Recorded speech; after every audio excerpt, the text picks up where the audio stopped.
एक टोपी वाला और बंदर। बहुत समय पहले की बात है। एक छोटे से गांव में रामू नाम का एक गरीब लेकिन मेहनती टोपी वाला रहता था। वह रोज सुबह अपनी पीठ पर बड़ी सी टोकरी रखकर शहर जाता, जिसमें रंग-बिरंगी टोपियां भरी होती। कोई लाल, कोई नीली, कोई हरी तो कोई पीली। उसकी टोपियां इतनी सुंदर होती कि लोग दूर से ही रुक जाते। रामू रोज जंगल के रास्ते शहर जाता था क्योंकि वही सबसे छोटा रास्ता था। उस जंगल में ऊंचे ऊंचे पेड़ थे और उन पेड़ों पर रहते थे शरारती बंदर। थकान और परेशानी। एक दिन गर्मी बहुत ज्यादा थी। सूरज आग बरसा रहा था। रामू बहुत थक गया। चलते चलते उसे एक बड़े बरगद का पेड़ दिखा। उसने सोचा, थोड़ा आराम कर लेता हूँ, फिर आगे चलूंगा।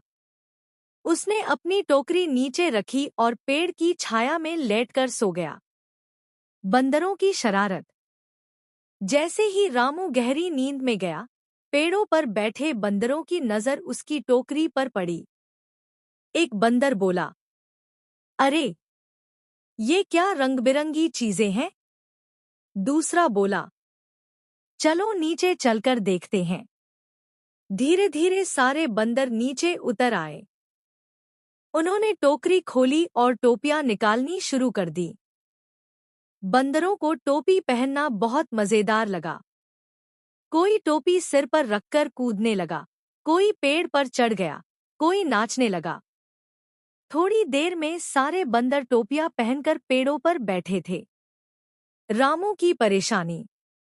जब रामू की नींद खुली तो उसने देखा, टोकरी खाली है और ऊपर पेड़ों पर बैठे बंदरों के सिर पर उसकी टोपियां।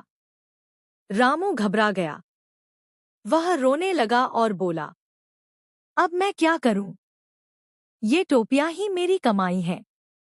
उसने बंदरों को डराने की कोशिश की, पत्थर उठाए, चिल्लाया, लेकिन बंदर और ज्यादा हंसने लगे। बुद्धि का कमाल। तभी रामू को अपने दादा की बात याद आई। मुसीबत में ताकत नहीं, बुद्धि काम आती है। उसने ध्यान से देखा कि बंदर उसकी हर नकल कर रहे थे। रामू ने अपनी टोपी उतारी और जमीन पर फेंक दी। क्या हुआ? सारे बंदरों ने भी अपनी अपनी टोपियां उतारकर नीचे फेंक दी। रामू खुशी से उछल पड़ा। उसने जल्दी जल्दी सारी टोपियां इकट्ठा कीं, टोकरी में रखीं और बोला, धन्यवाद भगवान, आज बुद्धि ने मेरी मदद की। सीख। रामू ने उस दिन समझ लिया कि गुस्से से कुछ नहीं होता। समझदारी और धैर्य से बड़ी समस्या हल हो सकती है। इसके बाद वह हमेशा मुस्कुराते हुए टोपियां बेचता रहा और बच्चों को यह कहानी सुनाकर सिखाता, जहां ताकत हार जाए, वहां बुद्धि जीत जाती है।